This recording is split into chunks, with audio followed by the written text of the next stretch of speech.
नमस्कार साथियों, स्वागत है आपका आपके चैनल DRX अजय दुबे में। मैं आपका मित्र अजय दुबे। आज हम आए हैं चकवा मंदिर में।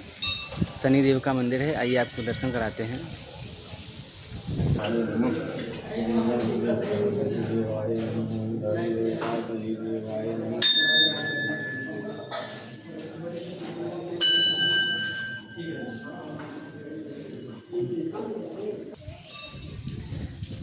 आइए एक बार पुनः स्वागत करते हैं वैद्यराज डॉक्टर कुमदेश पाठक जी का। आइए। नमस्कार दोस्तों, मैं आयुर्वेदाचार्य डॉक्टर कुमदेश पाठक। हाँ सर, आपसे कुछ सवाल पूछना था कि मरीज़ जो है जैसे खंभे पे चढ़ा हुआ है बिजली को बनाने के लिए, अगर वहाँ से गिर जाता है, उसके कमर में चोट लग जाती है, तो बहुत सारे लोग जो है दौड़ के आते हैं, उसको उठा के बैठाने का प्रयास करते हैं या फिर उनको दौड़ाना चाहते हैं, चलाने का प्रयास करते हैं। क्या ये गलत है, सही है आयुर्वेद में? आप इसमें क्या कहना चाहेंगे? ये सर्वथा गलत है। किसी भी इस प्रकार के मरीज को जो ऊपर से गिरा हो या ऐसे ही एक्सीडेंटल गिर गया हो, उसको कभी भी बैठाना नहीं चाहिए, क्योंकि बैठाने से न्यूरो का केस बन जाता है और उसमें ब्रेन और जो स्पाइनल कार्ड है उसमें नसों द्वारा समस्त अंगों में परिसंचरण होता रहता है। अगर आप बैठाएंगे तो जो नस कहीं से दब गया तो उस जगह का उसको पैरालिसिस हो जाएगा, उस जगह का फालिज हो जाएगा, हो सकता है पूरा पैर ही चला जाए, हो सकता है एक पैर जाए। तो इसलिए ऐसे में कभी भी मरीज को बैठाना नहीं चाहिए। आप देखेंगे अगर महाभारत में जो युद्ध हो रहा था तो जितने वीर मारे जा रहे थे, किसी को उस वहाँ का वैद्य जो उसमें नियुक्त था वो किसी को जो है बैठा कर लाने के लिए नहीं कहा, उसने कहा किसी को भी ले आइए तो लोष्ठवत ले आइए।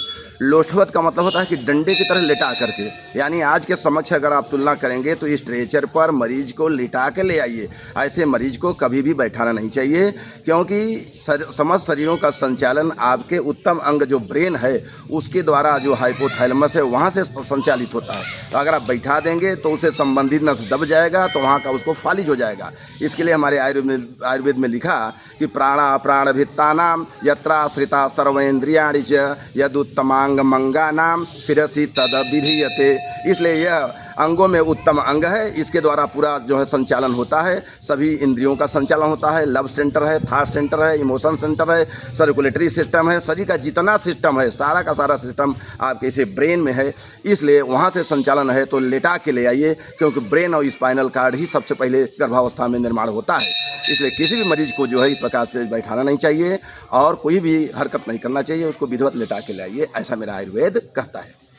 तो इसका मतलब ये हुआ कि दिमाग और जो रीढ़ की हड्डी है दोनों एक ही चीज़ मैंने एक साथ बनी हुई है, एक ही साथ। हाँ, एक साथ। पहले अब गर्भावस्था में न्यूरल कैनाल बनता है, न्यूरल कैनाल के बाद आपका स्पाइनल कार्ड बनेगा, फिर आपका जो है ब्रेन बनेगा।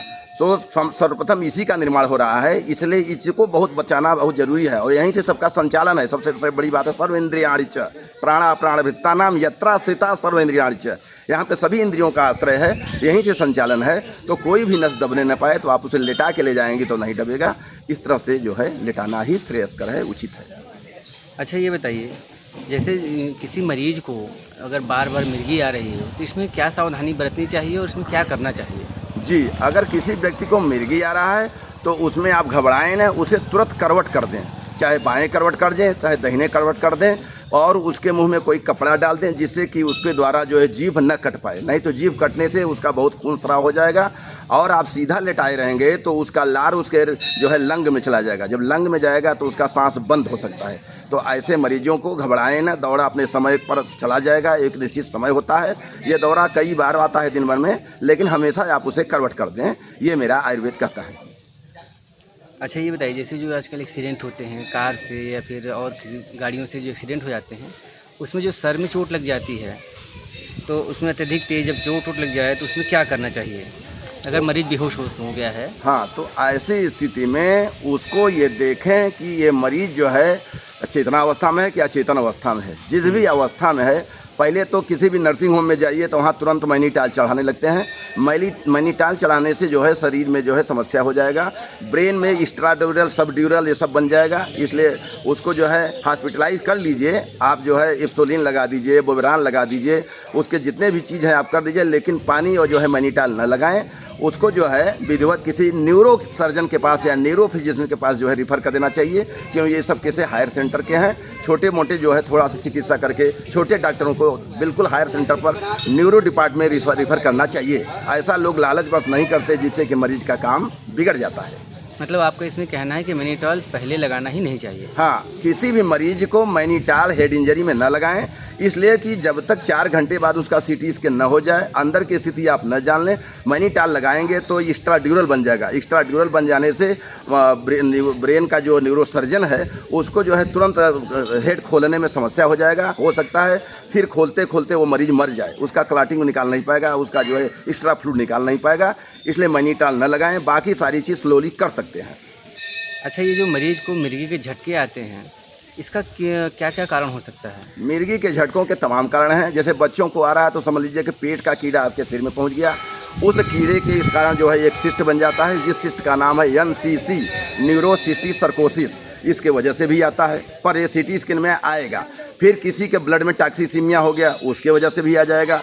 फिर खून का कमी हो गया या कोई भी बात हो गया तो दौरे एक किसी भी वजह से आ सकता है। दौरा का एक स्पेशल कारण न्यूरो ही नहीं है, तो उसको सुनिश्चित आप करेंगे सीटी स्कैन करा करके। दौरे नाम से आप मत घबराएं। अनावश्यक जो है 5 साल 6 साल किसी की दवाई भी मत न करें, क्योंकि हो सकता है ऐसे ही आ गया हो किसी वजह से, तो दौरा आ सकता है। इसके लिए जो है आपको परेशान होने की ज़रूरत नहीं है।